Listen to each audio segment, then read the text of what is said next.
Hello guys, welcome back to my YouTube channel in new latest topics. ನಾನು ಈ ದಿನ BCom fifth ಸೆಮಿಸ್ಟರ್ನ ವಿದ್ಯಾರ್ಥಿಗಳಿಗೆ ತುಂಬಾ ಯೂಸ್ಫುಲ್ ಆಗಿರೋ ವಿಡಿಯೋ ಜೊತೆ ಬಂದಿದ್ದೀನಿ. ಅದೇನಪ್ಪ ಅಂತ ಅಂದರೆ GST ಅಥವಾ GST ಲಾ ಆ್ಯಂಡ್ ಪ್ರಾಕ್ಟೀಸ್ ಅಂತ ಏನೆಲ್ಲ ಕರಿತೀರಾ, ಫಿಫ್ತ್ ಸೆಮಿಸ್ಟರ್ನ BComನ ವಿದ್ಯಾರ್ಥಿಗಳಿಗೆ ತುಂಬಾ ಯೂಸ್ಫುಲ್ ಅಂತಲೇ ಹೇಳ್ಬೋದು. ಅಂದರೆ ಇದು ಯಾವುದಪ್ಪ ಪೇಪರ್ ಅಂತ ನೋಡೋದಾದರೆ, ಇದು ತುಮಕೂರು ಯೂನಿವರ್ಸಿಟಿ ಇದೆಯಲ್ವಾ, ಓಕೆನಾ, ತುಮಕೂರು ಯೂನಿವರ್ಸಿಟಿಯ ಫಿಫ್ತ್ ಸೆಮಿಸ್ಟರ್ನ ಅಂದರೆ ಪ್ರೀವಿಯಸ್ ಇಯರ್ ಪೇಪರ್ ಅಂತಲೇ ಹೇಳ್ಬೋದು. ಇದು ಯಾರಿಗೆಲ್ಲ ಯೂಸ್ಫುಲ್ ಆಗುತ್ತೆ ಅಂತ ಅಂದರೆ, ನೀವು ಯಾವುದೇ ಯೂನಿವರ್ಸಿಟಿಯ ಸ್ಟೂಡೆಂಟ್ಗಳಾಗಿರಲಿ, ಇದು ತುಮಕೂರು ಯೂನಿವರ್ಸಿಟಿಯ ಪೇಪರು ಪ್ರೀವಿಯಸ್ ಇಯರ್ ಪೇಪರ್ ಅಂತಲೇ ಹೇಳ್ಬೋದು. ಅಂದರೆ ನನಗೆ ತುಂಬ ಜನ ಸ್ಟೂಡೆಂಟ್ಗಳು ಕೇಳ್ತಾ ಇದ್ರಿ, ಬ್ರೋ GSTಲಿ ಯಾವ ಥರ ಕ್ವಶನ್ಸ್ನ ಬರ್ತವೆ, ಯಾವೆಲ್ಲ ಇಂಪಾರ್ಟೆಂಟ್ ಆಗ್ಬೋದು ಅಂತಲೇ ಕೇಳ್ತಾ ಇದ್ರಿ. ಬನ್ನಿ ಗೈಸ್, ಅದು ಈ ವಿಡಿಯೋದಲ್ಲಿ ತಿಳ್ಕೊಳ್ಳುವ. ಸೊ ಯಾವುದೇ ರೀತಿ ಸ್ಕಿಪ್ ಮಾಡಬೇಡಿ. ಸೊ ಇದು ಸ್ಕಿಪ್ ಮಾಡೋದು ನಿಮ್ಗೆ ಅರ್ಥ ಆಗೋದಿಲ್ಲ. ಮತ್ತು ಯಾವ ಥರ ಎಲ್ಲ ಕ್ವಶನ್ನ ಕೇಳಿದ್ದಾರೆ, ಏನೆಲ್ಲ ಯಾವುದೆಲ್ಲ ಇಂಪಾರ್ಟೆಂಟ್ ಅನ್ನೋದನ್ನು ಸಹ ಈ ವಿಡಿಯೋದಲ್ಲಿ ತಿಳಿಸ್ಕೊಡ್ತೀನಿ. ಸೊ ಇದು ತಪ್ಪದೆ ಈ ವಿಡಿಯೋನ ಲೈಕ್ ಮಾಡಿ ಮತ್ತು ನಿಮ್ಮ ಫ್ರೆಂಡ್ಗಳಿಗೂ ಆದಷ್ಟು ಶೇರ್ ಮಾಡಿ, ಅವ್ರಿಗೂ ಸಹ ಇನ್ಫಾರ್ಮೇಷನ್ ಗೊತ್ತಾಗಲಿ. ಮತ್ತು ಅದೇ ರೀತಿ ನಮ್ಮ ಚಾನಲ್ ಸಬ್ಸ್ಕ್ರೈಬ್ ಮಾಡಿಕೊಂಡು ತಪ್ಪದೇ ಸಬ್ಸ್ಕ್ರೈಬ್ ಮಾಡಿಕೊಂಡು ಸೊ ನೋಟಿಫಿಕೇಷನ್ ಆನ್ ಮಾಡ್ಕೊಳ್ಳಿ. ನನ್ನ ನೋಟಿಫಿಕೇಷನ್ ಅಂದರೆ ನಾನು ಅಪ್ಲೋಡ್ ಮಾಡಿದ ತಕ್ಷಣ ನಿಮಗೆ ನೋಟಿಫಿಕೇಷನ್ ಬಂದು ತಲುಪುತ್ತೆ ಅಂತ ಹೇಳ್ತಾ ಬನ್ನಿ ಗೈಸ್, ಈ ವಿಡಿಯೋ ಶುರು ಮಾಡೋಣ. ಇದು ನೋಡಿ ಗೈಸ್, ಮೊದಲನೇದಾಗಿ fifth semester GST law and practice ಅಂತ ಹೇಳ್ಬಿಟ್ಟು ತುಮಕೂರು ಯೂನಿವರ್ಸಿಟಿಗೆ ಸಂಬಂಧಪಟ್ಟಂತೆ ಈ ಪೇಪರ್ ಅಂತಲೇ ಹೇಳಿದೆ. ಸೊ ಅದರ ಕ್ವಶನ್ ಪೇಪರ್ ಕೋಡು ಇಲ್ಲಿದೆ, ನೀವು ನೋಡ್ಕೊಬೋದು, ಓಕೆನಾ. ಸೊ ನೋಡಿ ಗೈಸ್, ಮೊದಲನೇದಾಗಿ ನಮಗೆ MCQ questions 2 marks, 4 marks and 12 marks ಈ ಥರ ಕ್ಯಾರಿ ಆಗಿರುತ್ತೆ. ಬಟ್ NEP ಅಂದರೆ ನ್ಯೂ ಎಜುಕೇಷನ್ ಪಾಲಿಸಿ ಅದು ಯಾವ ರೀತಿಯ ಚೇಂಜಸ್ ಇರೋದಿಲ್ಲ ಈ ವರ್ಷ. ಸೊ ಅದನ್ನು ನೀವು ನೋಡ್ಕೊಳ್ಳಿ. ಅಂದರೆ GST ಅನ್ನೋರಿಗೆ GST ನಾನು ತಿಳ್ಕೊಂಡಂಗೆ ತುಂಬಾ ಕಷ್ಟ ಆಗ್ತಿದೆ ಅಂತ ಹುಡುಗರು ಹೇಳ್ತಾಯಿದ್ರು. ಬಟ್ ತುಂಬ ಈಸಿ ಇದೆ ಗೈಸ್, ನೋಡ್ಕೊಳ್ಳಿ. ಮೊದಲನೇದಾಗಿ MCQ ಕ್ವಶನ್ನ ಕೇಳಿರ್ತಾನೆ. ಇಲ್ಲಿ ನಾವು ನೋಡ್ಕೊಳ್ಳೋದಾದರೆ 6 ಕ್ವಶನ್ನು ಸಹ ನಾವು ಇಲ್ಲಿ ಆನ್ಸರ್ ಮಾಡಬೇಕಾಗಿರುತ್ತೆ. ಬಟ್ ವಿಡಿಯೋ ಲೆಂತ್ ಆಗ್ಬೋದು, ಬಟ್ ತುಂಬ ಪೇಷನ್ಸ್ ಇದೆ, ಕೇಳಿ ನಿಮಗೆ ಅರ್ಥ ಆಗುತ್ತೆ. ನೋಡಿ ಗೈಸ್, ಮೊದಲನೇದಾಗಿ ಫಸ್ಟ್ನೇ MCQ ಅಂತ ನೋಡಿದ್ರೆ, the GST is first implemented in dash country. ಇದು ಇಂಟ್ರಡಕ್ಷನ್ ಟು GST ಅಂತ ಬರುತ್ತಲ್ಲ, ಅಲ್ಲಿ ಬರುತ್ತೆ. ಅಂದರೆ GSTಯನ್ನು ಮೊದಲ ಬಾರಿಗೆ ಯಾವ ದೇಶದಲ್ಲಿ ಜಾರಿಗೊಳಿಸಲಾಗಿತ್ತು ಅಂತ ಕೇಳಿದೆ. ಸೊ ಇದಕ್ಕೆ ಆನ್ಸರ್ ಅಂತ ನೋಡೋದಾದರೆ ಫ್ರಾನ್ಸ್. 1954 prawns implement ಮಾಡಿರುತ್ತೆ. ಆಮೇಲೆ ನಾವು ಇಂಪ್ಲಿಮೆಂಟ್ ಮಾಡುವಂಥದ್ದು ಫಸ್ಟು ಫ್ರಾನ್ಸ್. ಇನ್ನು ನೆಕ್ಸ್ಟ್ ಕ್ವಶನ್ ನೋಡೋದಾದರೆ, so which one among the following represent the first 2 digit the GST. ಅಂದರೆ ಕೆಳಗಿನಲ್ಲಿ ಯಾವುದು GST ಅಂದರೆ GSTIN ಅಂತ ಕರಿತೀವಲ್ಲ, ಮೊದಲ 2 ಅಂಕೆಗಳನ್ನು ಪ್ರತಿನಿಧಿಸುತ್ತದೆ. ಅದರಲ್ಲಿ state code, recipient code, district code of the supplier, code number of the dealer. So ಇದಕ್ಕೆ ತುಂಬ ಈಸಿ ಇರುತ್ತೆ, ಓಕೆನಾ. State code starting 2 digit state ಕೋಡೇ ಇರುತ್ತೆ. ನಮ್ಮದು ಸ್ಟೇಟ್ ಕೋಡ್ ಬಂದ್ಬಿಟ್ಟು 29 ಇರ್ಬೋದು. ಸೊ ನಂಗೆ ಆಲ್ರೆಡಿ ಮರ್ತೋಗಂಗಾಗಿದೆ, ಜಸ್ಟ್ 29 ಇರ್ಬೋದು, ಓಕೆನಾ. ಇನ್ನು ನೆಕ್ಸ್ಟ್ ಕ್ವಶನ್ ನೋಡೋದಾದರೆ, the first GST council meeting was held on. ಅಂದರೆ ಮೊದಲ GST ಕೌನ್ಸಿಲ್ ಸಭೆ ಡ್ಯಾಶ್ ರಂದು ನಡೆಯಿತು. ಅಂದರೆ ಇಲ್ಲಿ ಆಪ್ಷನ್ ಹೇಳಿದೆ ನೋಡಿ, 16/9/2016, 29/3/2016, 3/9/2016, 23/9/2016. ಇದಕ್ಕೆ ಆನ್ಸರ್ ಅಂತ ನೋಡೋದಾದರೆ 16/9/2016 ಇದಕ್ಕೆ ಆನ್ಸರ್ ಆಗಿರುತ್ತೆ. ಇನ್ನು ನೆಕ್ಸ್ಟ್ ಕ್ವಶನ್ ನೋಡೋದಾದರೆ, the tax paid on inward supply deducted from tax paid on outward supply is called dash. ಅಂದರೆ ಹೊರಗಿನ ಪೂರೈಕೆಯ ಮೇಲೆ ಪಾವತಿಸಿದ ತೆರಿಗೆಯಿಂದ ಕಡಿತಗೊಳಿಸಿದ ಒಳಗಿನ ಪೂರೈಕೆ ಮೇಲೆ ಪಾವತಿಸಿದ ತೆರಿಗೆಯನ್ನು ಡ್ಯಾಶ್ ಎಂದು ಕರೆಯಲಾಗುತ್ತದೆ. ಅಂದರೆ ಇಲ್ಲಿ inward supply deduction from tax paid to outward supply ಅಂತ ಅಂದರೆ. ಸೊ ಇದಕ್ಕೆ ಆನ್ಸರ್ ಬಂದ್ಬಿಟ್ಟು ಇನ್ಪುಟ್ ಟ್ಯಾಕ್ಸ್ ಕ್ರೆಡಿಟ್ ಇದಕ್ಕೆ ಆನ್ಸರ್ ಆಗಿರುತ್ತೆ, ಓಕೆನಾ. ಸೊ ಇಷ್ಟಂತೂ ಹೇಳ್ಬೋದು. ಇನ್ನು ನೆಕ್ಸ್ಟ್ ಕ್ವಶನ್ ನೋಡೋದಾದರೆ, sales return journal is called dash. ಅಂದರೆ ಮಾರಾಟ ಹಿಂದಿರುಗಿಸುವ ಜರ್ನಲನ್ನು ಡ್ಯಾಶ್ ಎಂದು ಕರೆಯಲಾಗುತ್ತದೆ. ಡೆಬಿಟ್ ನೋಟ್ ಅಂತ ಕರೀತಾರ, ರೆಸಿಪಿಯೆಂಟ್ ವೋಚರ್ ಅಂತ ಕರೀತಾರ, ಕ್ರೆಡಿಟ್ ನೋಟ್ ಅಂತ ಕರೀತಾರ, ಟ್ಯಾಕ್ಸ್ ಇನ್ವಾಯ್ಸ್ ಅಂತ ಕರೀತಾರ. ಸೊ ಇದಕ್ಕೆ ಆನ್ಸರ್ ಬಂದುಬಿಟ್ಟು ಸೊ ನಿಮಗೂ ಗೊತ್ತಿರುತ್ತೆ ಕ್ರೆಡಿಟ್ ನೋಟ್ ಅಂತ ಕರಿತೀವಿ ಅಲ್ವಾ. ಸೊ ಇದಕ್ಕೆ ಇದು ಆನ್ಸರ್ ಆಗಿರುತ್ತೆ. ಇನ್ನು ಲಾಸ್ಟ್ MCQ ಕ್ವಶನ್ ನೋಡೋದಾದರೆ an agreement made without consideration is called dash agreement. ಅಂದರೆ ಫಲವಿಲ್ಲದ ಮಾಡಿಕೊಂಡ ಒಪ್ಪಂದವನ್ನು ಡ್ಯಾಶ್ ಒಪ್ಪಂದ ಎಂದು ಕರೆಯಲಾಗುತ್ತದೆ. ಸೊ ಅದಕ್ಕೆ ಆಪ್ಷನ್ ಕೊಟ್ಟಿರೋದು ನೋಡಿ, valid, void, voidable, none of the above. So ಇದಕ್ಕೆ ಆನ್ಸರ್ ಬಂದುಬಿಟ್ಟು ವೈಲ್ಡ್ ಇದಕ್ಕೆ ಆನ್ಸರ್ ಆಗಿರುತ್ತೆ. ಓಕೆನಾ. ಸೊ ಇನ್ನು ನೆಕ್ಸ್ಟ್ ಕ್ವಶನ್ನ ಅಂದರೆ MCQ ಕ್ವಶನ್ ಆಯಿತು. ಇನ್ನು 2 ಮಾರ್ಕ್ಸಿಗೆ ನೋಡೋದಾದರೆ ಏನೆಲ್ಲ ಕ್ವಶನ್ನ ಕೇಳಿದ್ದಾರೆ ಬ್ರೋ, ಮತ್ತು 2 ಮಾರ್ಕ್ಸಿಗೆ ಯಾವ ಥರ ಕ್ವಶನ್ನ ಕೇಳ್ಬೋದು ಅಂತ ತುಂಬ ಜನ ಕೇಳ್ತಾ ಇದ್ರಿ. ಈ ರೀತಿ ಕೇಳ್ಬೋದು. ಓಕೆನಾ. ಇದು 2 ಮಾರ್ಕ್ಸಿಗೆ 5 ಕ್ವಶನ್ನ ಕೇಳಿರ್ತಾರೆ, 3 ಕ್ವಶನ್ ಅಟೆಂಡ್ ಮಾಡಬೇಕು. ಬನ್ನಿ ಏನೆಲ್ಲ ಕೇಳಿದ್ರು ಸರಿ ನೋಡುವ. ಮೊದಲಾಗಿ what are the taxes subsumed in GST. ಅಂದರೆ ಸಬ್ಸ್ಯೂಮ್ಡ್ ಇನ್ GSTಗೆ ಯಾವೆಲ್ಲ ಟ್ಯಾಕ್ಸ್ ಬರ್ತವೆ ಅವನ್ನ ನೀವು ಇಲ್ಲಿ ಪಾಯಿಂಟ್ಔಟ್ ಮಾಡಿದ್ರು ನಿಮಗೆ ಇಲ್ಲಿ ಮಾರ್ಕ್ಸ್ ಸಿಗುತ್ತೆ. ಇನ್ನು next state any 2 objectives of GST. ಅಂದರೆ GSTಯ ಆಬ್ಜೆಕ್ಟಿವ್ ಯಾವಾದ್ರು 2ನೇ ಮೆನ್ಷನ್ ಮಾಡಿದ್ರೆ ಸೊ ಅದರ ಉದ್ದೇಶಗಳು ಇದೆಯಲ್ಲ ಆಬ್ಜೆಕ್ಟಿವ್ಸ್ನ ನೀವು ಇಲ್ಲಿ ಎರಡನ್ನೂ ಅಂದರೆ 2, 3, 4 ತುಂಬ ಇದೆ ಅದರ ಆಬ್ಜೆಕ್ಟಿವ್ಸ್ಗಳು, 7, 8 ಇದೆ. ಅದರಲ್ಲಿ 2 ಬರೋ ಸಹ ನಿಮಗೆ 2 ಮಾರ್ಕ್ಸ್ ಆರಾಮಾಗಿ ಸಿಗುತ್ತೆ. ಇನ್ನು ನೆಕ್ಸ್ಟ್ ಕ್ವಶನ್ ಎಕ್ಸ್ಪ್ಯಾಂಡ್. PAN ಮತ್ತು TIN ಅಂದರೆ PAN permanent account number, TIN ಅಂತ ಅಂದರೆ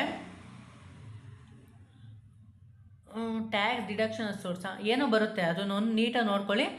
ಇದು ನಿಮಗೆ ಇಂಪಾರ್ಟೆಂಟ್ ನಿಮ್ಮ ಸರ್ಗಳೇ ಬರ್ಸಿರ್ತಾರೆ, ಅದನ್ನು ಎಕ್ಸ್ಪ್ಯಾಂಡ್ ನೋಡ್ಕೊಂಡಿರಿ. ನೆಕ್ಸ್ಟು ಡಿಫೈನ್ ಸೆಲ್ಫ್ ಅಸೆಸ್ಮೆಂಟ್ನ ಡೆಫಿನೇಷನ್ನ ನೀವು ಬರೋದ್ರೆ ಆರಾಮಲ್ಲಿ 2 ಮಾರ್ಕ್ಸ್ ಇರುತ್ತೆ. Next what is the consideration ಅಂದರೆ ಪ್ರತಿಫಲ ಎಂದರೇನು, ಕನ್ಸಿಡರೇಷನ್ ಮೀನಿಂಗ್ನ ನೀವು ಇಲ್ಲಿ ಬರೀಬೇಕಾಗಿರುತ್ತೆ. ಸೊ ಇದು ನಿಮಗೆ 2 ಮಾರ್ಕ್ಸಿಗಾಯಿತು. ಅದೇ ರೀತಿ 4 ಮಾರ್ಕ್ಸಿಗೆ ಯಾವ ಥರ ಕ್ವಶನ್ನ ಕೇಳ್ತಾರೆ ಅಂತ ಅಂದರೆ ಬ್ರೋ ಇಲ್ಲಿ ನಮಗೆ ಪ್ರಾಬ್ಲಮೆಟಿಕ್ಕು ಮತ್ತು ಥಿಯರಿನೂ ಕೇಳ್ತಾರಾ? ಹೌದು, ಪ್ರಾಬ್ಲಮೆಟಿಕ್ಕು ಇರುತ್ತೆ, ಥಿಯರಿನೂ ಇರುತ್ತೆ. ಥಿಯರಿನೂ ಜಾಸ್ತಿ ನೆಗ್ಲೆಕ್ಟ್ ಮಾಡೋಕ್ಕೆ ಹೋಗ್ಬೇಡಿ. ಯಾಕಪ್ಪ ಅಂತ ಅಂದರೆ ಪ್ರಾಬ್ಲಮೆಟಿಕ್ ಕೈ ಒಂದ್ಸರಿ ಕೊಟ್ಟರು ಬಟ್ ಥಿಯರಿ ಕೈ ಕೊಡಲ್ಲ. ಯಾಕಪ್ಪ ಅಂತ ಅಂದರೆ ಅದ್ರ ಬಗ್ಗೆ ಸ್ವಲ್ಪ ತಿಳ್ಕೊಂಡಿದ್ದು ಬರೋದ್ರೂ ನಿಮಗೆ ಮಾರ್ಕ್ಸ್ ಸಿಗುತ್ತೆ. ಆದರೆ ಪ್ರಾಬ್ಲಮೆಟಿಕಲ್ಲಿ ಸ್ಟೆಪ್ ಬೈ ಸ್ಟೆಪ್ ನೀವು ಬರೀಲಿಲ್ಲ ಅಂತ ಅಂದರೆ ಯಾವುದೇ ರೀತಿಯ ಮಾರ್ಕ್ಸ್ ಸಿಗೋದಿಲ್ಲ. ಓಕೆನಾ. ಸೊ ಇಲ್ಲಿ ನಿಮಗೆ 4 ಮಾರ್ಕ್ಸಿಗೆ ಅಂತ ನೋಡೋದಾದರೆ ಸೊ ಮೊದಲನೇದಾಗಿ discuss the silent futures of GST ಅಂದರೆ GSTನ ಗುಣಲಕ್ಷಣಗಳನ್ನ ಬರೀಬೇಕಾಗಿರುತ್ತೆ. ಅಂದರೆ ಜಸ್ಟ್ ಇಷ್ಟು ಮಾತ್ರ ಕೇಳಿದ್ದಾರೆ, ಪಾಯಿಂಟ್ ಔಟ್ ಬರೆದ್ಬಿಟ್ರೆ ಸಾಕಾ? ಇಲ್ಲಿ ಏನು ತಪ್ಪು ಮಾಡ್ತೀರಾ ಅಂದರೆ ಮೊದಲನೇದಾಗಿ GST ಅಂದರೆ ಏನೋ ಅನ್ನೋದ ಮೀನಿಂಗ್ನ ಬರೀಬೇಕು. ಓಕೆನಾ.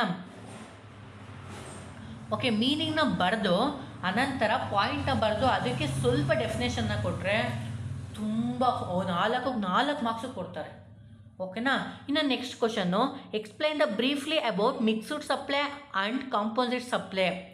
ಇನ್ನೇನಿಲ್ಲ ಬ್ರೋ, ಏನಿಲ್ಲ ನೋಡಿ, ಮಿಕ್ಸ್ಡ್ ಸಪ್ಲೈ, ಕಾಂಪೋಸಿಟ್ ಸಪ್ಲೈ ಇದ್ರ ಬಗ್ಗೆ ನೀವು ಕಂಪ್ಲೀಟಾಗಿ ಅದ್ರ ಮೀನಿಂಗು, ಅದ್ರ ಪಾಯಿಂಟ್ಸು, ಅದ್ರ ಎಕ್ಸ್ಪ್ಲನೇಷನ್ನ ಬರೆದೆ 4 ಮಾರ್ಕ್ಸು ಸಿಗುತ್ತೆ. ಓಕೆನಾ. ಇನ್ನು ನೆಕ್ಸ್ಟ್ ಕ್ವಶನ್ನ ಇದೆ, ಇದು 4 ಮಾರ್ಕ್ಸಿಗೆ ಪ್ರಾಬ್ಲಮೆಟಿಕ್ಕು.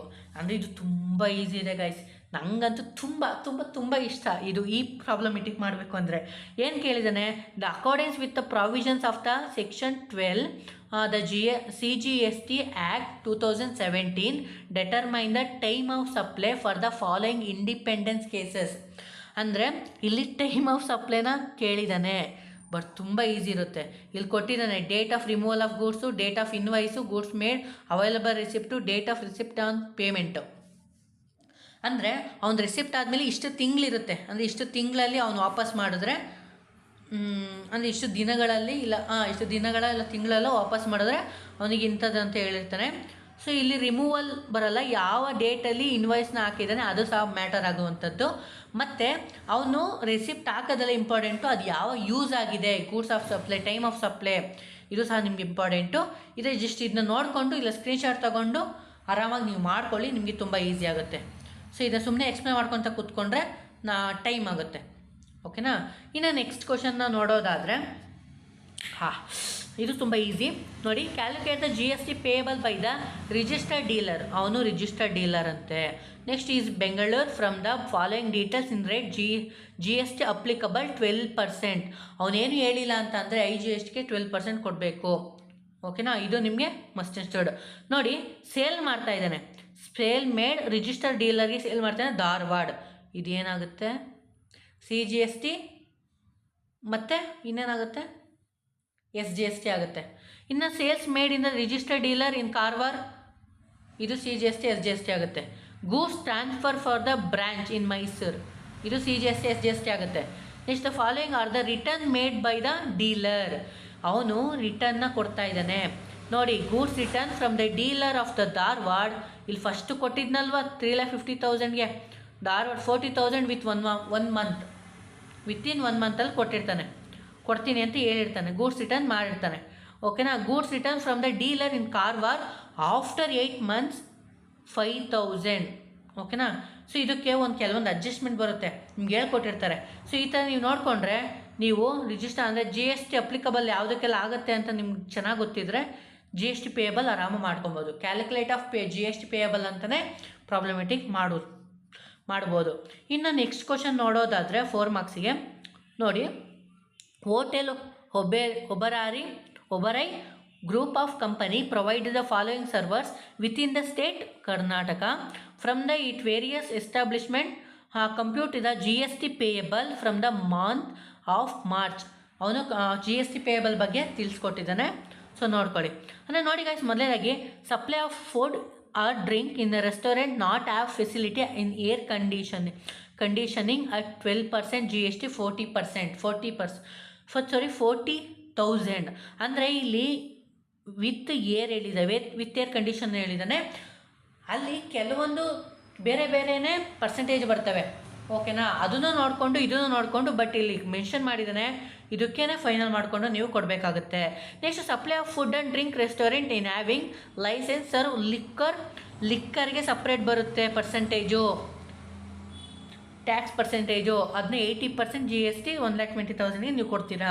Next supply food or drink in outdoor catering at 18% GST 2 lakh. ಇದನ್ನು ನೋಡ್ಕೊಳ್ಳಿ. Supply for food or drink in air condition restaurant in 5 star or above rated hotel 28% GST 2 lakh. ಇದನ್ನು ನೀವು GST ಪೇಯಬಲಲ್ಲಿ ಚಾರ್ಟ್ ಬರುತ್ತೆ ಅಲ್ವಾ, ಅದ್ರ ಪ್ರಕಾರ ನೀವು ಮಾಡ್ಕೊಬೇಕಾಗುತ್ತೆ. ಓಕೆನಾ. ಇನ್ನು ನೆಕ್ಸ್ಟ್ ನೋಡೋದಾದರೆ ಏನಪ್ಪ ಅಂತ ಅಂದರೆ, ನಮಗೆ ಬೇರೆ ಥರ ಹೇಳ್ಕೊಟ್ಟಿದ್ರು, ಇಂಥದಕ್ಕೆ ಇಂಥ ಪರ್ಸೆಂಟೇಜು ಅಂತ ಹೇಳಿದರು. ಅದನ್ನು ಯಾವಾಗ ತೊಗೊಬೇಕು ಅಂತ ಅಂದರೆ, ಅಲ್ಲಿ ಪರ್ಸೆಂಟೇಜ್ ಏನು ಮೆನ್ಷನ್ ಮಾಡಿಲ್ಲ ಅಂದರೆ ಅದು ಅಪ್ಲಿಕೇಬಲ್ ಮಾಡ್ಕೊಳ್ಳಿ. ಬಟ್ ಇಲ್ಲಿ ಪರ್ಸೆಂಟೇಜ್ಗಳನ್ನ ಕೊಟ್ಟವನೇ ಅಂತ ಅಂದರೆ ಈ ಪರ್ಸೆಂಟೇಜ್ನ ನೀವು ಅಂದರೆ ಅದು ಒಂಥರ ಇಂಪಾರ್ಟೆಂಟ್ ಅಂತ ತಿಳ್ಕೊಂಡು ಇದ್ರ ಮೇಲೆ ನೀವು ಪ್ರಾಬ್ಲಮೆಟಿಕ್ನ ಮಾಡ್ಕೊಬೋದಾಗಿರುತ್ತೆ. ಇದು ನಿಮಗೆ 4 ಮಾರ್ಕ್ಸಿಗೆ ಆಯಿತು. ಇನ್ನು 12 ಮಾರ್ಕ್ಸಿಗೆ ಕೇಳೋದಾದರೆ ಇಲ್ಲೂ ಥಿಯರಿ ಇರುತ್ತಾ, ಪ್ರಾಬ್ಲಮೆಟಿಕ್ ಇರುತ್ತಾ ಅಂತ ಕೇಳೋದಾದರೆ ಇಲ್ಲೂ ಸಹ ಥಿಯರಿ ಇರುತ್ತೆ, ಪ್ರಾಬ್ಲಮೆಟಿಕ್ಕು ಸಹ ಇರುತ್ತೆ. ಇಲ್ಲಿ ಥಿಯರಿಗೆ ಏನೆಲ್ಲ ಕೇಳಿದ್ದಾರೆ, ಯಾವ ಥರ ಕೇಳ್ಬೋದು ಅಂತ ನೋಡೋದಾದರೆ ಫಸ್ಟ್ನೇ ಕ್ವಶನ್ನೇ ನೋಡ್ಕೊಳ್ಳಿ. Explain the advantages and disadvantages of GST. ಅಂದರೆ GST ಏನಿದೆಯಲ್ವಾ, ಅದರ ಅಡ್ವಾಂಟೇಜಸ್ಸು ಡಿಸ್ಅಡ್ವಾಂಟೇಜಸ್ಸು, ಅನುಕೂಲಗಳು ಅನಾನುಕೂಲಗಳನ್ನ ನೀಟಾಗಿ ಬರೀಬೇಕಾಗುತ್ತೆ. ಇಲ್ಲಿ ಯಾವ ಥರ ಬರೀಬೇಕು ಅಂತ ನನ್ನ ಕೇಳೋದಾದರೆ ಮೊದಲು GST ಮೀನಿಂಗ್ನ ಬರೀತೀರಾ. ಓಕೆನಾ. ಮೀನಿಂಗ್ನ ಬರೆದು ಆ ಅಡ್ವಾಂಟೇಜಸ್ಸು ಡಿಸ್ಅಡ್ವಾಂಟೇಜಸ್ ಅಂತ ಹೇಳಿ, ಅಡ್ವಾಂಟೇಜಸ್ ಅಂತ ಮೊದಲು ಪಾಯಿಂಟ್ನ ತೊಗೊಂಡು ಅದಕ್ಕೆ ನಿಮಗೆ ಪಾಯಿಂಟ್ ಎಷ್ಟು ಗೊತ್ತಿದೆಯೋ ಅಷ್ಟು ಬರೀತೀರಾ. ಇನ್ನು ಡಿಸ್ಅಡ್ವಾಂಟೇಜಸ್ ಅಂತ ತೊಗೊಂಡ್ರೆ ಅದಕ್ಕೆ ಪಾಯಿಂಟ್ ಎಷ್ಟು ಕೊಡ್ತಿದೆಯೋ ಅಷ್ಟು ಬರೀತೀರಾ. ಇಲ್ಲಿ ಬರೀ 3-4 ಬರೀ ಆಗುತ್ತಾ? ಇಲ್ಲ. ಬಟ್ ಇಲ್ಲ ಅಷ್ಟೇ. ಅಂದರೆ ಇಲ್ಲಿ 12 ಮಾರ್ಕ್ಸಿಗೆ ಇರೋದ್ರಿಂದ ನೀವು 6 ಮಾರ್ಕ್ಸ್ 6 ಮಂತ್ ಅಂತ ಅಗ್ರಿಗೇಟ್ ಮಾಡಿಕೊಂಡ್ರು 6-7 ಮೇಲೆ ಪಾಯಿಂಟ್ಸ್ನ ನೀವು ಬರೀಬೇಕಾಗಿರುತ್ತೆ. ಅಡ್ವಾಂಟೇಜ್ ಅಂದರೆ ಮೀನಿಂಗ್ನ ಬರೀತೀರಾ, ಅಡ್ವಾಂಟೇಜಸ್ ಪಾಯಿಂಟ್ನ ಬರೀತೀರಾ, ಅದನ್ನ ಎಕ್ಸ್ಪ್ಲೇನ್ ಮಾಡ್ತೀರಾ.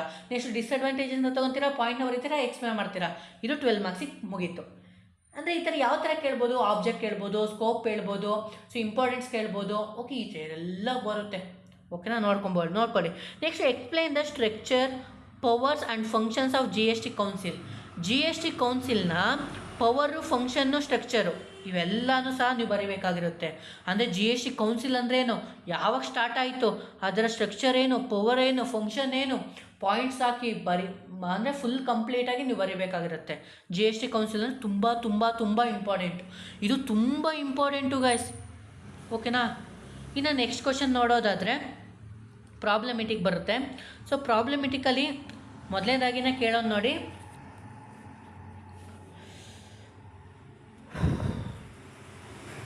ಇನ್ನೇನಿರುತ್ತೆ, ಜಿ ಎಸ್ ಟಿ ಪೇಯಬಲ್ ಇರುತ್ತೆ, ಟ್ರಾನ್ಸಾಕ್ಷನ್ ವ್ಯಾಲ್ಯೂ ಮತ್ತು ಜಿ ಎಸ್ ಟಿ ಪೇಯಬಲ್ಲು. ಸೊ ಯಾವ ಥರ ಕ್ವಶನ್ನ ಕೇಳಿದ್ದಾನೆ ಅಂತ ಅಂದರೆ, the dealer in Tumakuru agreed the supply 10th computer system to dealer in Mysore in the month August 2022 in the following terms. ಅಂದರೆ price of each CPU supply exclusive GST 18% 20,000 ಕೊಟ್ಟಿದ್ದಾನೆ. ಇಲ್ಲಿ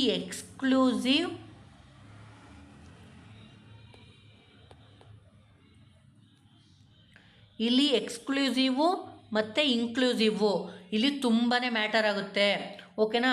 so inclusive ಆದ್ರೇನು exclusive ಆದ್ರೇನು ನೀಟಾಗಿ ತಿಳ್ಕೊಳ್ಳಿ.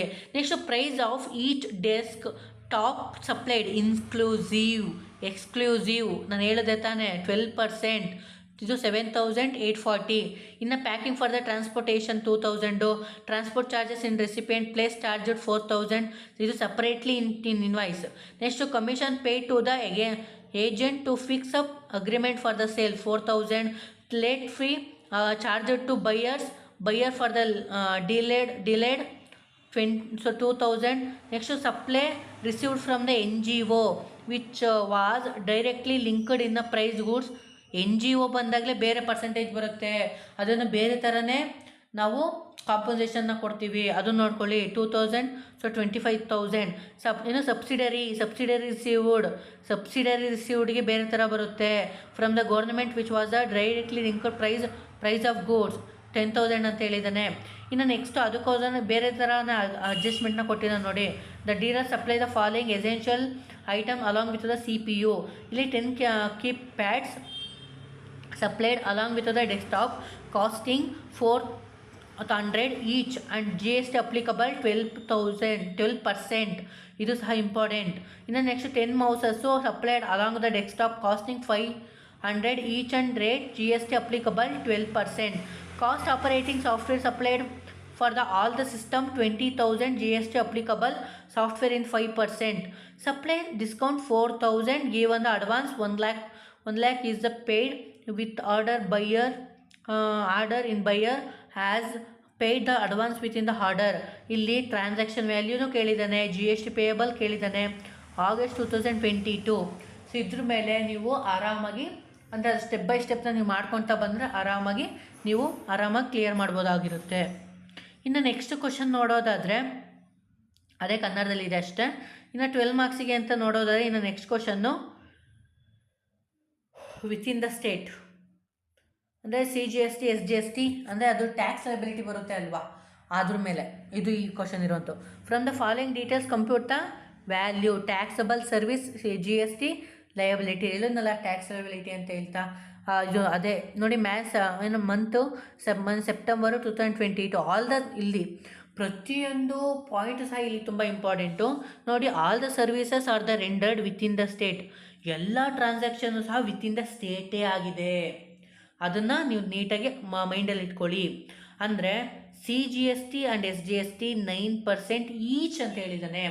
But ಇಲ್ಲಿ ತುಂಬ ಜನ ಕಾಲಲ್ಲಿ ಎಡುತ್ತೀರಾ, ಯಾಕಪ್ಪ ಅಂತ ಅಂದರೆ ನಾನೇ ತಗೊಳ್ಳಿ, ನಾನು ನಿಮ್ಗಿಂತ ಒಂದು ವರ್ಷ ಸೀನಿಯರ್ ಅಷ್ಟೇ, ಓಕೆನಾ. ಯಾಕಪ್ಪ ಅಂತ ಅಂದರೆ CGST ಮತ್ತು SGST ಇಲ್ಲಿ 9% ಈಚ್ ಅಂತ ಕೇಳಿದ್ದಾನೆ, ಈಚ್ ನೋಡೇ ಇಲ್ಲ. ಗೊತ್ತು ಬಿಡು ನಾನು ಆರಾಮಾಗಿ ಮಾಡ್ತೀನಿ ಅನ್ನೋ ಓವರ್ ಕಾನ್ಫಿಡೆನ್ಸಲ್ಲಿ ನಾನು ಈಚ್ ತೊಗೊಂಡಿರಲಿಲ್ಲ. 9%ನೇ ಡಿವೈಡ್ ಬೈ 2 ಮಾಡಿಬಿಟ್ಟಿದ್ದೆ, 4.5%ಗೆ ಅಗ್ರಿಗೇಟ್ ಮಾಡಿ ಇಟ್ಬಿಟ್ಟು ಬಂದಿದ್ದೆ. ಇದರಲ್ಲಿ ನಾನು ಪೇಪರ್ ತಗ್ಸಾಗ ಎಷ್ಟು ಅಂತ ಗೊತ್ತಾಯಿತು ಅಂದರೆ ಬರೀ ಇದಕ್ಕೆ 12 ಮಾರ್ಕ್ಸ್ ತಾನೇ, ಬರೀ 4 ಮಾರ್ಕ್ಸ್ ಕೊಟ್ಟವ್ರು ಅಷ್ಟೇ ಗೈಸ್. ಈ ಅದೇ ಎಕ್ಸ್ಟ್ರಾ ಅಟೆಂಡ್ ಮಾಡಿದ್ಕೂ ಒಳ್ಳೊಳ್ಳೆ ಮಾರ್ಕ್ಸ್ ಸ್ಕೋರ್ ಆಗಿದೆ. ಬಟ್ ಇದಕ್ಕೆ 4 ಮಾರ್ಕ್ಸು ಎಲ್ಲೋಯ್ತು ನೋಡಿ. ಇಲ್ಲಿ ಒಂದು ಅಡ್ಜಸ್ಟ್ಮೆಂಟ್ ತಪ್ಪಾಗಿಕ್ಕೆ ಓವರಾಲ್ ತಪ್ಪಾಗುತ್ತೆ ನೋಡಿ.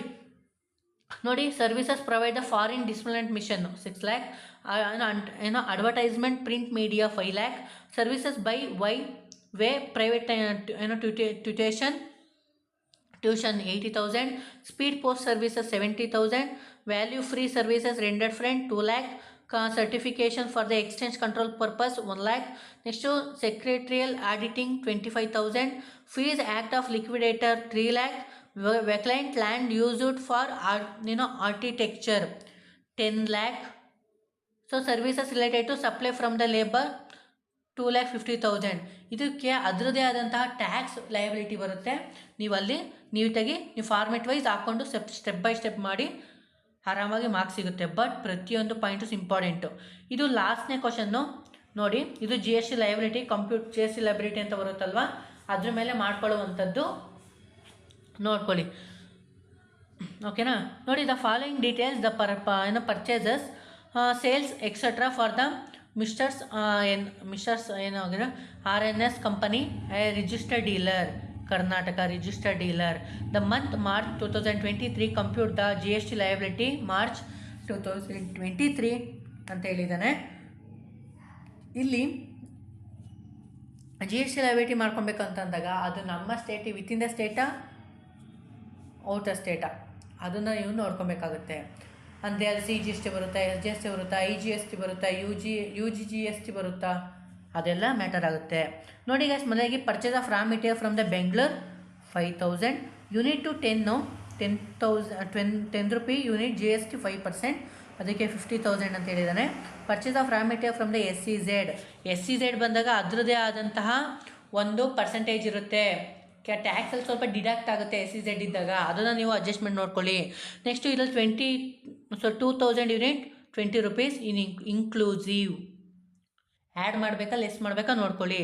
44,800 ಇದು 12% GST. Purchase of raw material from the dealer who is registered under composite scheme 10,000 unit for 2 rupees per unit, rate GST 2.5%, 20,000. Purchase of raw material within the state from the unregistered person 10,000 unit, ಅಲ್ಲಿ ಯೂನಿಟ್ಗೆ 3 ರೂಪಾಯಿ ಅಂತೆ, 30,000. Important Ra material from the Canada, ಇದು IGST ಬರುತ್ತೆ. Next 50,000 unit 10,000 per unit, ಅಂದರೆ 10 rupee per unit inclusive from BCD and exclusive IGST. ಇದು ನೋಡ್ಕೊಳ್ಳಿ, ಇದು 5 lakh ಆಗಿದೆ. ಸೊ ಇಂಥದ್ದು ನೋಡೋದಾದರೆ ಇನ್ನು ಡೀಟೇಲ್ಸ್ ಆಫ್ ಸೇಲ್, ಇಲ್ಲಿವರೆಗೂ ಪರ್ಚೇಸ್ ಆಯಿತು, ಈಗ ಸೇಲಲ್ಲಿ the taxable goods within the state ಅಂದರೆ CGST SGST 12% ಆಗಿರುತ್ತೆ.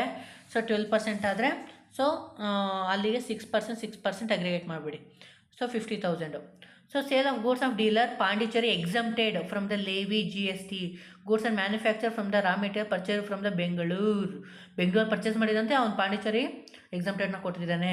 Next sale of goods dealer the Pune ಇದು Maharashtra 18% GST. Goods for the manufacture from the raw material purchase from the raw material purchase from the SEZ Kerala.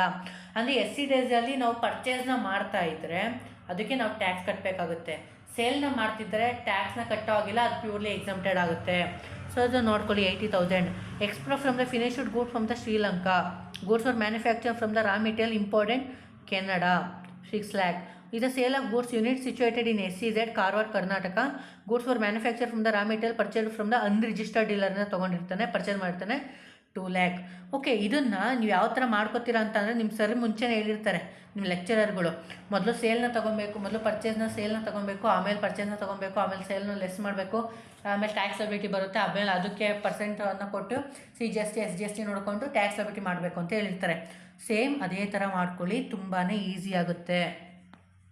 ಓಕೆನಾ. So ಈ ಏನಂದ paper ಇಷ್ಟು ಅಂತ ಹೇಳ್ಬೋದು. ಓಕೆನಾ.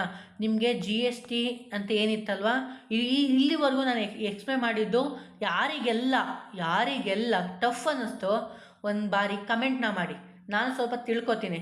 ಸಪೋಸ್ ನಾನು ಫ್ರೀ ಇದ್ದರೆ ನಿಮಗೂ ಇನ್ನೂ ಈಸಿ ಆಗಿ ತಿಳಿಸ್ಕೊಡೋ ಪ್ರಯತ್ನ ನಾನು ಮಾಡ್ತೀನಿ ಅಂತ ಹೇಳ್ತಾ, ಸೊ ನಿಮಗೆ ಈ ವಿಡಿಯೋ ಇಷ್ಟ ಆಗಿರುತ್ತೆ ಅಂತ ನಾನು ಅಂದ್ಕೊಂಡಿರ್ತೀನಿ. ಯಾಕಪ್ಪ ಅಂತಂದರೆ ಪ್ರತಿಯೊಂದು ಸಹ ನಾನು ನಿಮಗೆ ಪ್ರತಿಯೊಂದು ನಿಧಾನವಾಗಿ ತಿಳಿಸಿ ಹೇಳಿದ್ದೀನಿ. ತುಂಬಾ ಈಸಿಯಾಗಿರುತ್ತೆ, ಆರಾಮ ಮಾಡ್ಕೊಳ್ಳಿ ಗೈಸ್, ಅಷ್ಟೇ ನನ್ನ ಕಡೆಯಿಂದ ಆಗುವಂಥದ್ದು. ಸಪೋಸ್ ಏನೋ ಡೌಟ್ ಇದ್ದರೆ ನಂದು ಗ್ರೂಪಲ್ಲಿ ಒಂದು ಚಾನಲ್ ಇದೆ ಅಲ್ವಾ, ಇದನ್ನು ಬೇಕಾದ್ರೆ ನಾನು ವಾಟ್ಸಪ್ ಲಿಂಕ್ನ ಹಾಕಿರ್ತೀನಿ. ಓಕೆ, ಗ್ರೂಪ್ದು ನಾನು ವಾಟ್ಸಪ್ ಗ್ರೂಪ್ದು ಅಲ್ಲಿ ನನ್ನ ನಂಬರ್ ಸಿಗುತ್ತೆ, ಬೇಕಾದ್ರೆ ಕಾಂಟ್ಯಾಕ್ಟ್ ಮಾಡಿ ಅಂತ ಹೇಳ್ತಾ thank you guys, bye, see you, ಮತ್ತೊಂದು ವಿಡಿಯೋಲಿ ಸಿಗುವ.